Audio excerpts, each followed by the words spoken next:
sortie de la 13e promotion des élèves officiers d'actifs de l'Académie militaire Georges Namoiano, 43 nouveaux sous-lieutenants rejoignent les rangs des forces armées nationales du Burkina Faso et de 10 autres pays africains. La promotion sacerdoce a pris pour parrain le président de la République du Togo. Le prix du mouton de la Tabaski fait grincer des dents. Pas facile de respecter cette prescription divine pour les fidèles musulmans par ces temps de rentrée scolaire. Nous ferons un tour dans les marchés de bétail à Ouagadougou et à Dori pour nous en rendre compte. C'est le menu de cette édition de l'actualité. Bienvenue à tous et merci à vous de suivre le 20h de la télévision du Burkina. Ce sont 43 officiers tout droit sortis de l'Académie militaire Georges Namoiano qui vont regagner les rangs des forces armées nationales du Burkina Faso et de 10 autres pays africains. La 13e promotion des élèves officiers d'actifs est marquée du sceau du sacerdoce et avec pour parrain le président de la République du Togo, Faure Gnassingbé. Les stagiaires ont reçu leurs épaulettes de sous-lieutenant hier à Pau au cours d'une cérémonie solennelle présidée par le chef de l'État burkinabé avec à ses côtés son homologue togolais. Aboubakar Sagnon a suivi le cérémonial militaire. Sur le carré d'armes de l'Académie militaire Georges Namoiano de Pau, les présidents Blaise Compaoré du Burkina Faso et Faure Gnassingbé du Togo passent en revue les troupes. Les deux chefs d'État sont là pour un événement important dans l'agenda militaire, la sortie officielle des élèves officiers d'actifs de l'Académie militaire Georges Namoiano. Issus de 11 nationalités, cette 13e promotion, baptisée sacerdoce, compte 43 élèves stagiaires, dont 3 filles. Après 2 ans de formation, ils ont désormais les aptitudes physiques et les connaissances intellectuelles nécessaires pour commander les troupes sur le terrain. Et c'est avec fierté qu'ils portent aujourd'hui leurs épaulettes de sous-lieutenants. Appartenir à la noble famille des officiers est certes un honneur, mais doit surtout être pour nous aussi un défi. Prenons ensemble l'engagement de l'âge, plus de sacrifice, désintéressement et surtout professionnalisme. Le colonel Yves Tchombiano, commandant de l'Académie, a présenté les différentes étapes qui ont émaillé la formation de ces nouvelles élites des forces armées africaines. Des élites qui ont reçu les félicitations du chef d'état-major général des armées du Burkina Faso. Le général de division Honoré Traoré a souligné l'importance de la formation avant de rappeler aux nouveaux officiers les exigences et les devoirs de leur nouveau statut. Allez à la besogne et tâchez d'être des exemples de compétence, de dévouement et de loyauté au service de vos nations respectives. Mettez un point d'honneur à magnifier l'éthique de l'officier et à assumer avec honneur et dignité les responsabilités qui seront les vôtres dans la chaîne de commandement, en veillant tout particulièrement à la qualité de vos rapports avec vos hommes. Ces sous-lieutenants entament leur carrière dans un contexte international marqué par des crises et pour les deux chefs d'État, il faut des hommes compétents pour assurer la sécurité des peuples et maintenir la paix. Je pense que lorsqu'on forme des officiers, c'est bien sûr une formation initiale du chef, du commandement, mais il est certain que ce sont des formations qui permettent aux hommes et aux femmes d'être plus responsables, d'assumer des responsabilités, de savoir décider, de savoir aussi déléguer. Et c'est tout cela qui fait un collectif qui peut remplir des missions efficaces pour la paix. On est qui veut la paix, par la guerre. Et nous devons avoir des officiers formés, nous devons avoir des soldats formés pour faire face à ce sacrifice qui est celui de défendre la patrie et l'expatrie. Et puis, je suis très frappé par la qualité de cette cérémonie, par sa solennité et aussi les résultats qui ont été obtenus. Une moyenne de 14 pour cette école, je pense que c'est tout à l'honneur de ce pays. Nous sommes de toute façon obligés d'avoir des hommes et des femmes de plus en plus formés, de mieux en mieux formés, car les menaces sont de plus en plus complexes à combattre. La remise du flambeau à la 13e promotion, le chant de la promotion, le grand salut, l'exécution de l'hymne national du Burkina Faso et un défilé militaire ont marqué cette cérémonie illuminée par un grand feu d'artifice. La soirée s'est achevée par un dîner offert à la résidence du président du Faso, dîner au cours duquel les 43 nouveaux officiers ont reçu leur diplôme de fin de cycle. Et c'est une foule en liesse qui a ovationné hier le président du Faso tout le long du trajet qui l'a conduit à Pau pour cette cérémonie. Blaise Compaoré et son homologue Faure Gnassingbé ont dû marquer des arrêts à Pau, à Nobéré et à Kombisiri pour des brefs instants de communion avec les populations de ces localités. Souleymane Sano et Godefroy Bazi ont été témoins de ces moments entre le président et son peuple. En route pour Pau, le président du Faso et son homologue togolais ne s'attendaient pas à pareil accueil sur leur chemin, dans un contexte de deuil qui frappe le Burkina. C'est donc presque contraint par la mobilisation des populations que Blaise Compaoré et Faure Gnassingbé ont marqué des arrêts à Kombisiri et à Nobéré.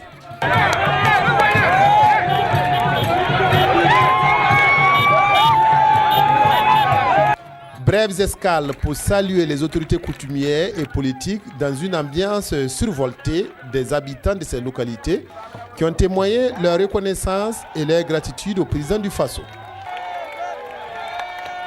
La mobilisation a connu son pic à Pau où Blaise Compaoré est toujours accueilli comme un fils de la région. Une longue haie humaine a communié avec son président, obligeant le chef de l'État à descendre de voiture parfois pour serrer quelques mains dans un délit total.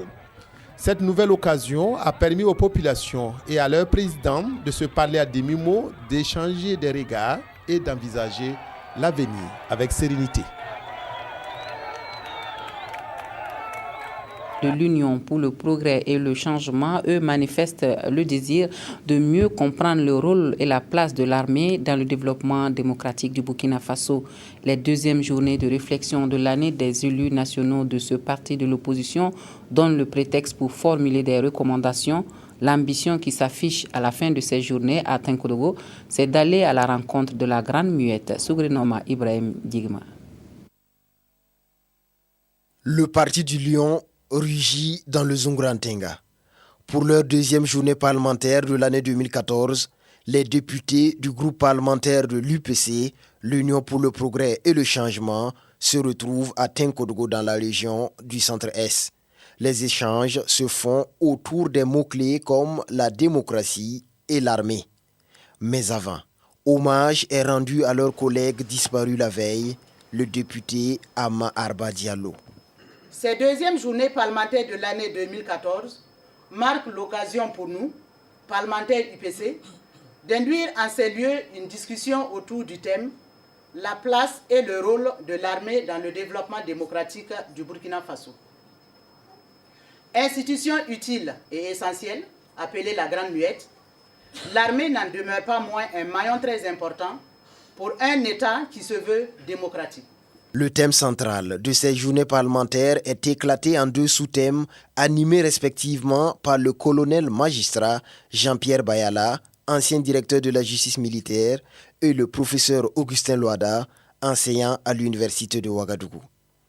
Il nous a permis de comprendre ce que c'est que l'armée, son rôle républicain, son rôle dans la société et son apport à l'approfondissement de la démocratie. Nous avons été interpellés en tant que députés à chercher aussi à comprendre comment ça se passe au niveau des structures de l'armée. Ça aussi c'est le rôle régalien de députés élus que nous sommes. Donc nous allons aussi dans les jours à venir poser des actions dans ce sens. À l'issue de cette rencontre, les députés de l'UPC ont formulé deux recommandations. D'une part, la tenue des assises nationales sur l'armée et d'autre part, la mise en place de mécanismes de contrôle de l'armée par le Parlement.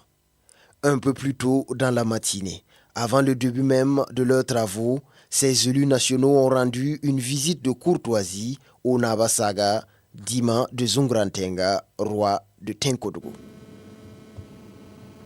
L'autre Burkina parti pour le socialisme et la refondation lui a sonné la mobilisation de ses militants et sympathisants du Kourouéro à Boussé Pour l'installation des sections provinciales du parti, la mission confiée aux membres du bureau n'est autre que de travailler à faire rayonner le parti du Dr Alain Zoubga dans cette province. C'est Moussaki qui nous en parle.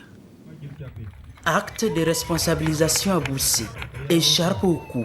Ils sont au nombre de 23 membres du bureau provincial du parti L'Autre Burkina PSR dans le Kourouégou, qui ont désormais pour mission de faire connaître et de faire vivre le parti du docteur Alain Zoubga dans cette localité du Burkina. Je suis installé avec les autres personnes qui sont ici et nous voulons réellement viser le changement parce que c'est maintenant pour un développement durable. Nous voulons réellement travailler. Nous avons eu des hommes et des femmes qui nous ont laissé des exemples et nous voulons suivre ces exemples. En plus du bureau provincial ici installé, le président national de l'Autre Burkina PSR a appelé les militants à contribuer à l'implantation du parti. Face à cette population, le docteur Alain Zoubga a aussi ajouté, je cite, « L'Autre Burkina, votre parti, nourrit des ambitions fortes, c'est-à-dire des victoires dans les élections futures. » Fin de citation. Et pour lui, la bataille commence maintenant. En plus des ressources humaines sur lesquelles nous appuyons, nous allons nous battre pour qu'il y ait le minimum nécessaire afin que, si Dieu le veut, qu'on soit candidat. Mais nous n'ambitionnons pas être candidat pour l'être. Si nous avons des chances de gagner, nous serons candidats. Si véritablement nous n'avons aucune chance, nous battrons sur d'autres couleurs pour soutenir notre candidat que nous aurons estimé comme étant capable de faire en sorte que ce pays soit un pays de paix et d'amour. L'idée de rapprocher le parti des militants à la base a été saluée par tous les intervenants. Une manière de le rendre dynamique pour espérer engranger des victoires dans les élections futures. De Boussy, le docteur Alain Zoubga a aussi félicité le chef de l'État pour avoir initié un projet de dialogue entre la majorité et l'opposition. Le député maire de Dori, décédé le 1er octobre dernier, reçoit l'hommage de ses pairs de l'Assemblée nationale avant son inhumation cet après-midi même dans son village natal de Selbo, dans le Sahel. Ama Arba Diallo a été fait chevalier de l'ordre national à titre posthume ce matin lors d'une cérémonie qui a réuni élus, personnel administratif, collègues et parents pour cet hommage. Anna Lucie Kiri. Les députés et le personnel administratif ont très tôt pris d'assaut leur lieu de travail ce vendredi pour rendre un hommage mérité au député Ama Arba Diallo qui a rendu l'âme. C'est aux environs de 6 heures que la dépouille mortelle et les proches parents sont arrivés à l'Assemblée nationale pour cette cérémonie solennelle empreinte de tristesse. Cet hommage qui est rendu par l'Assemblée nationale, par ses collègues avec qui il passait un bon bout de temps. Son temps nous touche, ça nous va droit au cœur. Cette reconnaissance, on peut dire qu'elle est méritée. Au nom de la famille, nous remercions le président de l'Assemblée nationale ainsi que toute l'institution pour cet honneur qui est rendu à notre père. Pour le camarade de lutte de feu, le député Ama Arba Diallo, cet hommage de la représentation nationale les comble et les réconforte. En tant que président de notre parti, c'était l'idéal, le phare, le guide spirituel, le sage, le rassembleur. C'est un très grand vide que Arba laisse. Pour le président du groupe parlementaire de la majorité, le Congrès pour la démocratie et le progrès, le Burkina Faso perd un grand démocrate, son parti un grand militant et l'Assemblée nationale un parlementaire émérite qui participait toujours à l'approfondissement de la démocratie. Feu Arba Diallo laisse un message fort aux plus jeunes, en ce sens qu'il faut dans la différence rechercher le respect, rechercher la paix, rechercher la liberté, parce que finalement, nous nous battons tous pour ce pays. Le président de l'Assemblée nationale est revenu sur la brillante carrière de leur collègue qui a servi la cause de l'humanité à diverses étapes de sa vie professionnelle et politique. Homme de dialogue, tu étais prêt à t'asseoir avec les autres dans le but de toujours trouver un point de convergence aux problèmes de la nation. Ta vision du monde et ton charisme forçaient l'admiration, l'amitié, la sympathie d'intellectuels et d'hommes politiques à travers le monde, tel l'homme politique latino-américain Hugo Chavez. L'essence de ton humour et la sérénité de ton timbre marqueront le souvenir de tous tes collègues députés. Le député maire de Dori a reçu une distinction honorifique à titre posthume. Au nom du président du Faso et en vertu des pouvoirs qui nous sont conférés, nous vous faisons à titre posthume officier de l'ordre national. Ama Arba Diallo sera inhumé aujourd'hui même à Selbo, à Douri, dans son village natal. L'Ulysse disparu a donc été fait officier de l'ordre national. Le gouverneur de la région du Sud-Ouest, lui décédé le 2 octobre dernier, a été inhumé cet après-midi à Ouagadougou. C'est au cimetière municipal de Gounguin que Boama Charles Woba repose désormais en paix. Il a été conduit à sa dernière demeure par les proches amis et collaborateurs. Bouma Ernest Nebier. Après la levée du corps à domicile à Tampoui à 14h, parents, collègues et amis ont accompagné le regretté Boama Charles Woba, précédemment gouverneur du Sud-Ouest, à sa dernière demeure au cimetière de Gounguin à Ouagadougou. L'homme que toute la nation pleure aujourd'hui était sage et travailleur selon ses collègues et proches. Charles Woba qui nous a quittés est un collègue très entreprenant qui aimait partager ses initiatives et qui était très perceptif également au conseil. Il nous a quittés dans une ambiance que nous avons connue le 18 septembre dernier, où on a partagé encore nos expériences dans le secteur de la santé et il avait beaucoup contribué. Charles était un exemple sur le plan professionnel pour nous au niveau de la famille. Il a en tout cas percé et ça faisait la fierté de toute la famille. Aujourd'hui, il nous quitte en laissant derrière lui beaucoup de chagrin. Et pour les premiers responsables du ministère de l'administration territoriale et de la sécurité, le ministère d'origine du défunt, Boama Charles Woba, n'était pas seulement un cadre compétent, disponible et loyal, il l'était également. C'était un homme qui avait mis le sens de l'intérêt général au devant et il était très engagé pour le respect du service public. Cette perte nous a vraiment surpris et il se trouve qu'elle arrive à un moment où vraiment on comptait beaucoup sur l'homme. Vous savez que la région du Sud-Ouest, comme les autres régions, avait beaucoup de solutions qu'il avait trouvées à des problèmes qui existaient ou qui sont en cours, mais malheureusement, Dieu en a disposé autrement. Né à Partiaga, dans la province de la Tapua, le 2 novembre 1959, Boama Charles Woba a fréquenté l'école normale où il a obtenu le baccalauréat série A4. Il a intégré la fonction publique le 1er septembre 1983 après sa formation du cycle B de l'ENAM. Il a occupé plusieurs postes de responsabilité. De 1983 à 1984, il a été rédacteur au secrétariat général du ministère de l'Intérieur, plusieurs fois préfet et secrétaire général de région. Boama Charles Woba a aussi occupé le poste du directeur général des services administratifs et techniques de l'Assemblée nationale de 1998 à 2001. Avant son dernier poste de gouverneur du Sud-Ouest, il a été du 10 octobre 2011 au 25 février 2014 haut commissaire de la province de Kouritenga. Il a laissé derrière lui une femme et 4 enfants. Autre point de l'actualité, les fidèles musulmans célèbrent demain la fête du sacrifice du mouton. Et du prix du mouton, parlons-en.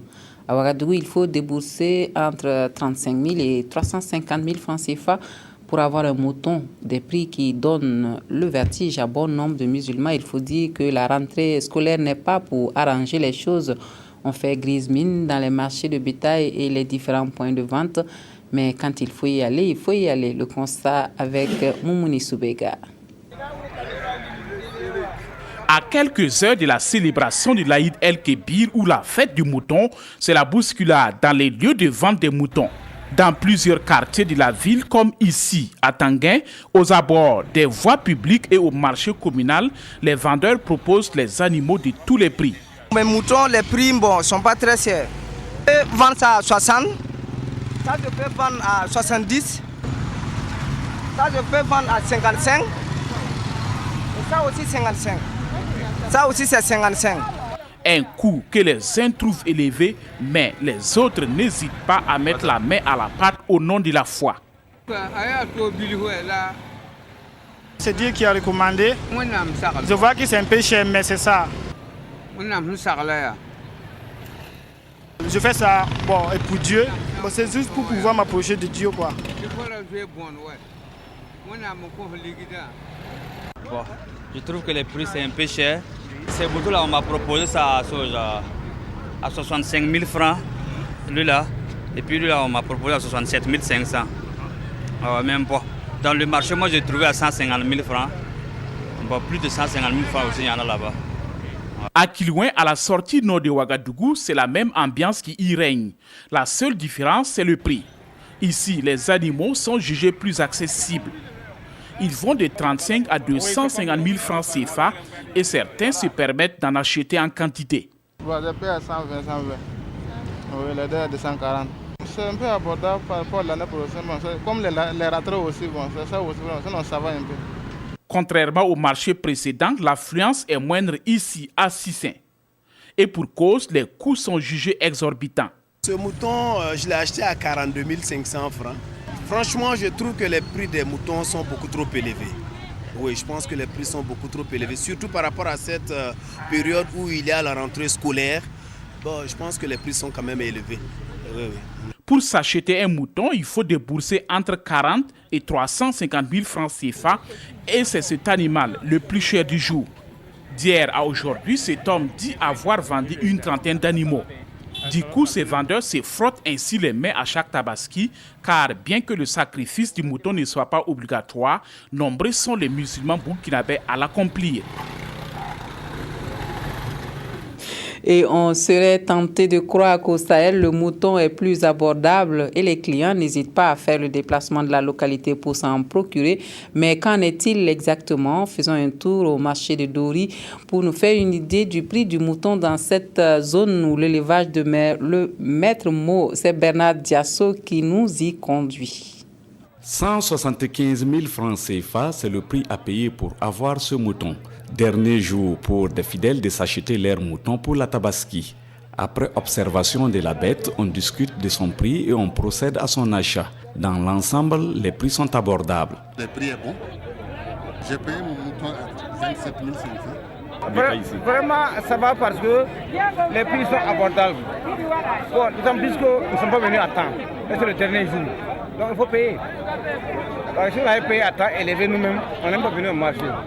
Mais quand les gens élèvent et qu'ils viennent tout vendre, on a obligé de payer.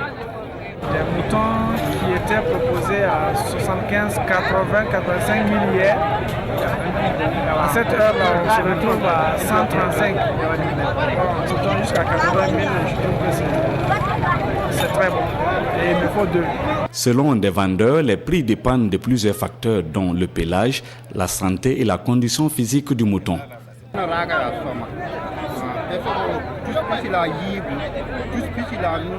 Le marché est propice aujourd'hui. Nous avons des moutons de différents prix. Des prix allant de 150 000 à 22 500 francs.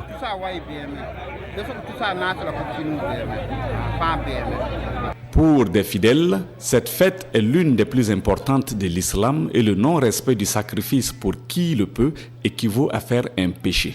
À l'occasion, ce bélier ne bélera plus.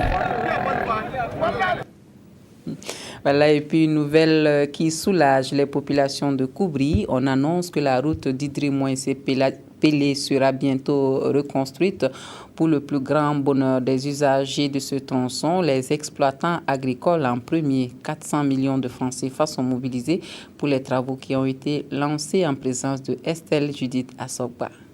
Pélé, dans la commune rurale de Koubri, sera dans quelques années un grand centre de production agro-silvo-pastorale. Pourtant, la piste rurale qui mène dans cette localité, c'est-à-dire d'Idri-Pélé, est inaccessible, surtout en période d'hivernage. Conscient des désagréments causés par ce tronçon, le conseil régional du centre a entrepris des travaux d'aménagement de la piste longue de 13 km. Nous avons construit la route de Koubri à Bousma, qui faisait 15 km. Et aujourd'hui, il s'agit de prolonger cette route de Didri à Pélé, d'une longueur de 13 km, pour faciliter l'accès à ce futur centre de production agricole. Voilà, nous voulons ainsi inviter les investisseurs agricoles, les exploitants agricoles à aller nombreux à Pélé pour investir et faire de Pélé un grand centre de production, un pôle de développement. La route d'Idri-Pélé aura une largeur d'emprise de 15 mètres, une chaussée de 5 mètres de large et des ouvrages de drainage et d'assainissement. Les travaux de construction s'élèvent à 400 millions de francs CFA et sont entièrement financés par le Conseil régional du Centre. Les populations bénéficiaires se sont fortement mobilisées pour être témoins de l'événement. Elles saluent l'initiative. Ça va changer beaucoup de choses puisque nous, on a des barrages. Bon, on va cultiver les petits maraîchages. Donc, bon, si on cultivait les fruits, il n'y a pas de route pour aller vendre à Koubri et à Ouagadougou. Mais maintenant, si on a eu de voies maintenant, c'est pour aller vendre là, c'est facilement maintenant. Ces aménagements s'inscrivent dans le cadre du programme de développement agricole du Conseil régional du Centre. Ils font suite aux travaux de construction de la route Koubri-Bousma que cette structure avait réalisée en 2010. Le Centre régional de formation professionnelle de Banfora fait la fierté de toute la région, de la jeunesse donc de la région. Le centre qui a subi une cure de rajeunissement présente un nouveau visage avec des équipements à la pointe de la technologie. Les bonnes relations de coopération entre le Burkina Faso et Taïwan sont à saluer ici. Le centre APN rénové a été inauguré hier jeudi en présence de Draman Kabouré et Simplice Baro. Voici les nouvelles installations du Centre régional de formation professionnelle de Banfora. Des installations à la pointe de la technologie qui vont permettre aux jeunes des cascades d'apprendre des métiers.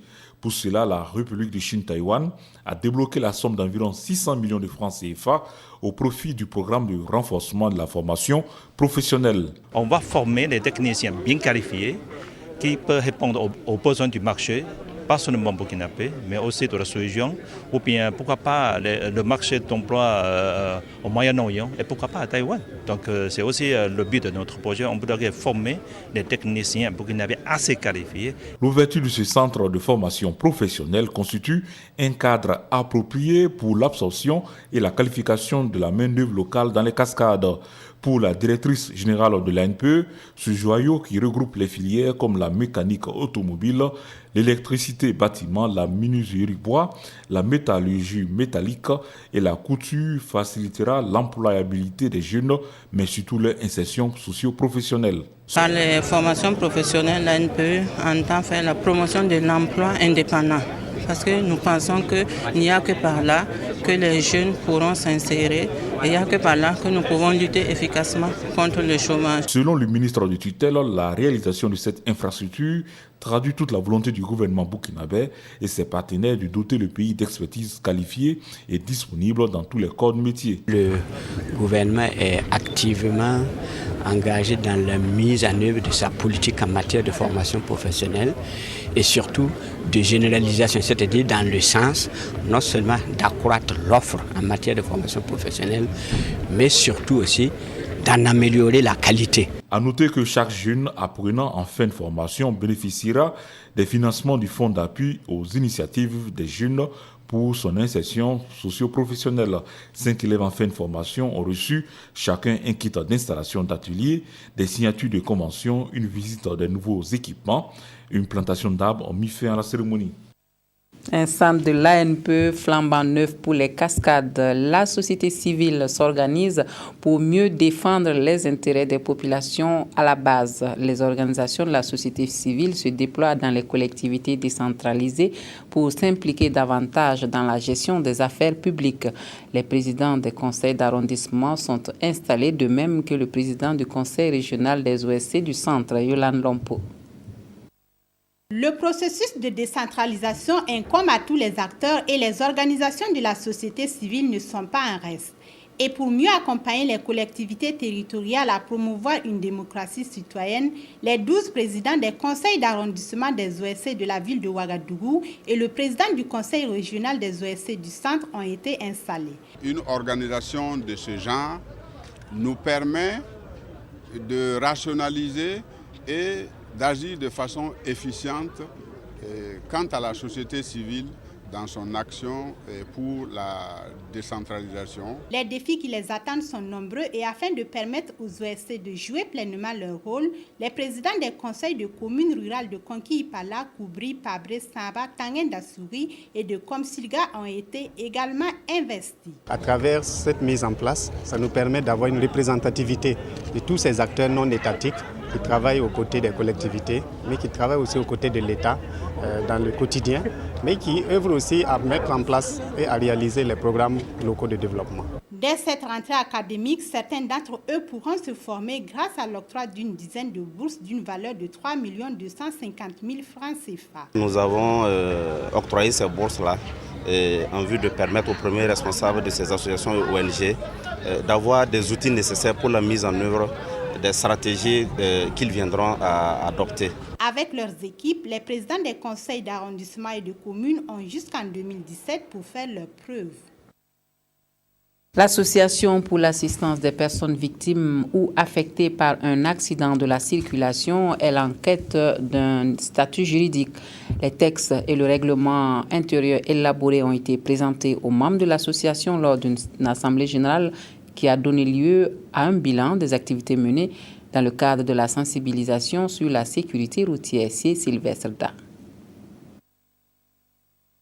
Les membres de l'association d'assistance aux personnes victimes et ou affectées d'accidents de la circulation routière vont au cours de leur assemblée générale constitutive élaborer les textes et le règlement intérieur de la structure. L'objectif visé est de conférer à l'association un statut juridique. À l'occasion, les premiers responsables ont expliqué les buts poursuivis par l'association et donné un aperçu des activités probables à mener. Les objectifs sont multiples, mais essentiellement, il faut dire que nous allons essayer de sensibiliser. On va essayer de prévenir d'abord. On va essayer de promouvoir le code de la route et la sécurité routière. Maintenant, s'il arrivait puisque déjà même il y a des accidentés et des personnes affectées aussi, l'association va essayer d'assister ces gens. On va assister sur le plan moral, sur le plan médical, voilà, sur le plan psychologique, selon la possibilité des ressources de l'association. Je demande à l'État de sensibiliser les gens à faire leur permis parce qu'il y a beaucoup de victimes blessées pendant les cours de l'accident. L'association compte pour le moment et entend faire de lutte contre les accidents de la circulation son cheval de bataille. Elle a pour slogan « La route blesse, handicap et tue ». Et sa devise est « Aimer, compatir, agir ». Passé de l'assistanat à l'auto-prise en charge, le projet Repère donne les moyens aux réfugiés maliens dans le Sahel et leurs communautés hôtes pour leur autonomisation. Le projet a été lancé dans le camp de Mentao. Bernard Diasso nous en dit davantage. Dans un contexte où les aides alimentaires aux réfugiés s'amenuisent, le projet Repère entend contribuer à une autonomisation des réfugiés à travers la construction de moyens d'existence durables. Ce projet se veut aussi assurer la préservation des ressources naturelles et une cohabitation harmonieuse entre les populations réfugiées et hôtes de la province du Soum. C'est un projet qui cadre très bien avec les objectifs de la SCAD. Sa dimension ici transversale est qu'il concerne non seulement les populations hôtes, mais aussi nos frères maliens qui sont installés sur notre sol ici depuis la crise malienne. Donc c'est un projet que nous accueillons avec beaucoup de joie et je pense que les différents acteurs s'impliqueront pour que sa mise en œuvre soit des plus meilleures et que les bénéficiaires puissent vraiment en tirer profit. Au cours de sa durée, le projet Repère entend mener des foires aux petits ruminants au profit des réfugiés et des populations hôtes, aménager 10 hectares de terres dégradées pour des pâturages, réaliser un puits de grand diamètre pour l'abreuvement des animaux et faire des sensibilisations autour de la question des violences basées sur le genre.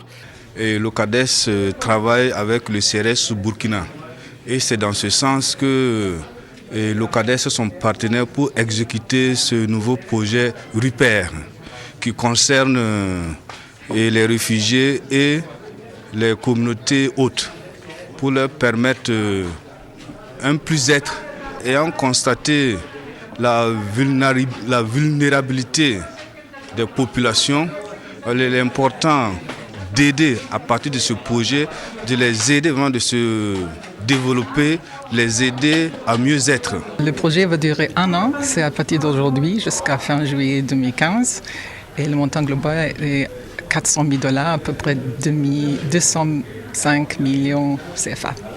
Après consultation et planification, dans 2 à 3 mois, les premières activités du projet Repère seront visibles sur le terrain, foi de la chargée de programme CRS Burkina. La santé constitue l'un des volets importants de la coopération Tunisie-Afrique. Le projet panafricain Tunis Santé a décliné ses ambitions pour le continent lors du dernier forum Tunisie-Afrique, un projet qui donne une grande place à la formation et à l'évacuation sanitaire. Des précisions avec Moumouni Soubega. L'Institut panafricain de formation médicale continue se veut une réponse aux problèmes de disponibilité et de compétences des professionnels de la santé en Afrique. L'initiative vient de cet homme, le docteur Mourad Adala de l'Institut 2A international basé à Tunis. Il est question de former des spécialistes dans plusieurs domaines, dont la chirurgie. En matière de formation médicale, il nous reste beaucoup à faire dans les échanges, dans la coopération multilatérale sud-sud. Et c'est pour cela qu'on a voulu combler ce vide. D'abord, par le lancement d'une idée de la création d'un institut de formation médicale et développement professionnel continu et qui sera la trame pour faire évoluer nos médecins, nos étudiants en médecine et nos médecins spécialistes, experts qui en demandent de façon continue à être au niveau et à la page. L'idée a été lancée ici à Tunis au Forum de coopération tuniso-africaine. Des facultés de plusieurs universités africaines, dont celle de Ouagadougou, seront impliquées dans la mise en œuvre et le fonctionnement de ce centre panafricain. L'Institut sera basé ici à Tunis et le financement reste à rechercher à travers des partenariats institutionnels et privés.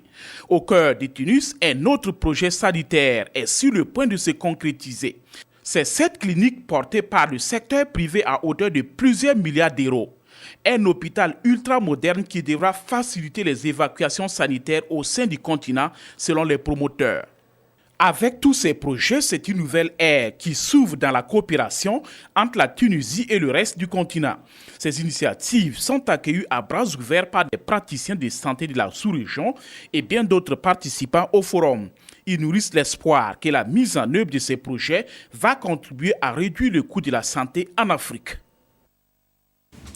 Être burkinabé et se faire une place dans le monde fermé de la mode en France, c'est bien possible.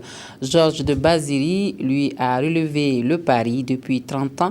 Le styliste burkinabé essaie d'imposer le label Faso Damphani dans le milieu huppé de la haute couture et cela lui réussit plutôt pas mal, nous dit Romain Auguste Bambara depuis les bords de la Seine. À presque 60 ans, Georges Kaboré dit Georges de Baziri est une figure bien connue de la communauté burkinabé d'Île-de-France. Couturier établi dans l'Hexagone depuis près de 30 ans, il fait de la promotion de la cotonnade, le Damphani, son cheval de bataille. Et notre matière de prédilection est le Faso Damphani. On utilise ce tissu qui est un pagne de chez nous pour créer des tenues européennes, pour valoriser le coton et la culture burkinabé. Donc c'est pour cette raison nous on utilise le Faso Damphani pour créer nos modèles.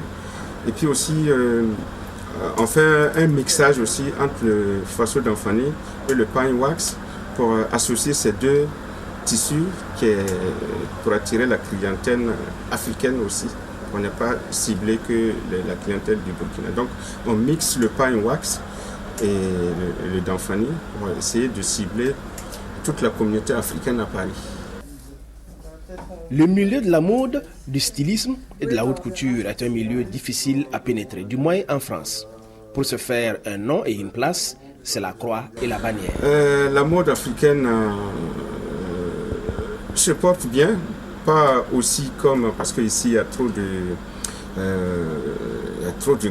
il y a beaucoup de grands couturiers de renom qui sont à Paris. Paris, c'est la capitale de la mode.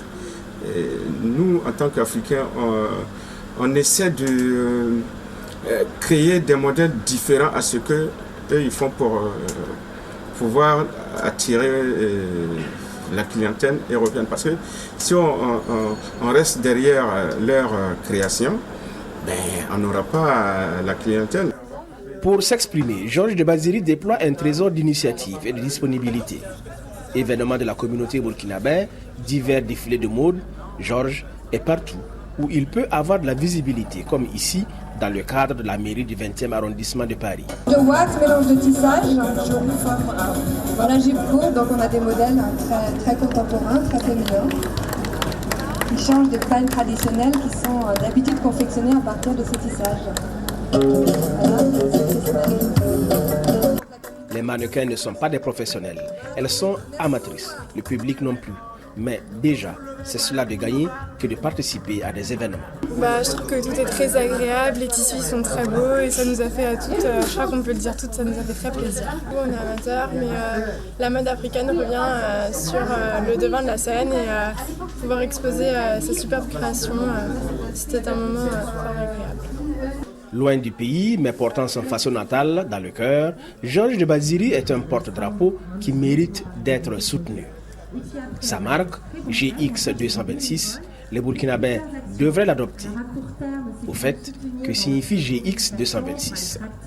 La marque GX226, c'est mon frère cadet Xavier qui est à Ouaga.